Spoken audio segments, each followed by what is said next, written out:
La maman rentre dans la chambre des enfants parce qu'elle entend des cris, des pleurs. Qu'est-ce qui se passe? Pourquoi vous criez? Pourquoi vous pleurez? Maman, on est en train de jouer. Mais pourquoi vous criez? C'est quoi ces coups, ces pleurs? Mais maman, on joue. Mais c'est quoi ces jeux-là? Arrêtez, c'est quoi? À quoi vous jouez? Ben, maman, on joue à papa et à maman.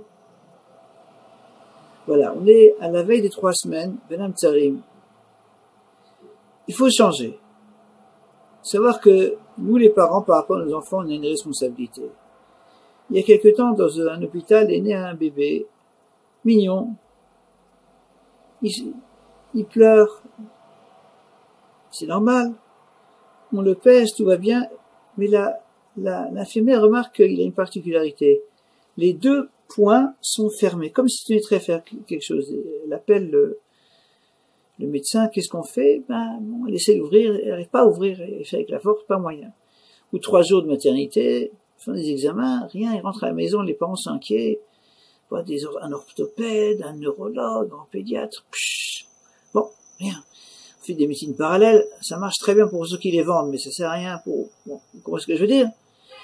1 mois passe, ils ont vu un tas de médecins dépenser d'argent, ils savent pas quoi faire. J'ai entendu qu'il y a un tzaddik qui habite dans le sud, ils vont là-bas avec le bébé, 1 heure de trajet, il faut attendre longtemps, une vieille maison. Puis ils rentrent chez le tzaddik, le rav leur demande qu'est-ce qui se passe? Et il montre le bébé, il est mignon, il a 1 mois, mais depuis la naissance, il a ses 2 poings qui sont fermés, quand on est inquiet. Le rav demande, c'est quoi que vous faites au travail? Il n'ose pas répondre, le père, le papa. Même chez la mère, elle répond pas. Il insiste, c'est quoi? Il est gêné, elle aussi. À la fin, elle dit, écoutez, Rav, moi je suis kleptomane, je pickpocket, je fais les poches. Et vous, lui aussi, il rougit, bref. Moi aussi.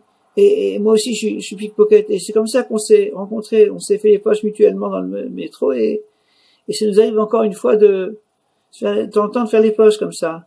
Le Rav, il sort un instant, il revient avec un magnifique collier en or, qu'il met sur l'issue du bébé, la tête du bébé, il donne une petite tape, le bébé, il regarde le bijou, et tout d'un coup, il jette les mains en l'air, et l'alliance et les bagues de la sage-femme tombent par terre.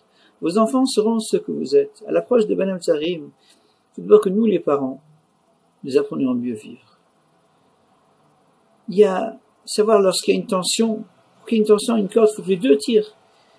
S'il y en a un qui lâche, l'autre il va tomber.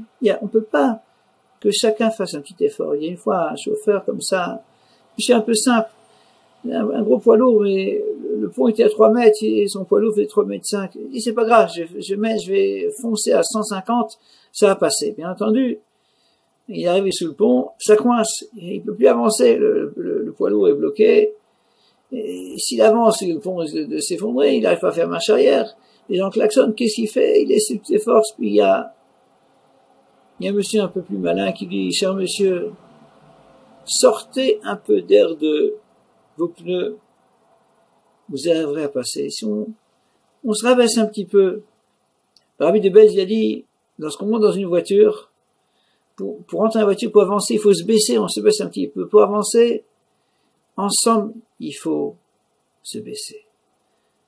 Avat trinam, taratzina trinam. C'est aimer, même si l'autre n'y a pas droit. C'est ce qui va reconstruire le Beth Amikdash. C'est en apprenant à donner, dans le cadre familial, avec la belle famille, et surtout entre les conjoints. J'ai terminé avec une très belle histoire. Il y a de nombreuses années, ma femme et moi, nous avons besoin d'un babysitter. On a pris la voisine. C'était une famille très pauvre, financièrement, mais très spirituellement. En rentrant, on a voulu la payer. Il dit, non, attendez demain. Le lendemain, son père, c'est un grand tzaddik, nous a écrit une lettre magnifique, on l'a gardée à la maison précieusement des dizaines d'années. Chers parents, hier soir, notre fille a gardé votre bébé. Respectez nos choix. Nous tenons à ce que notre fille garde le goût tellement exquis du don, qu'il ne s'habitue pas au mauvais goût des cadeaux, de l'argent. Voilà, avat trinam, apprendre à se donner, même si l'autre n'y a pas droit. C'est comme ça qu'on va reconstruire très rapidement le temple. Shabbat shalom.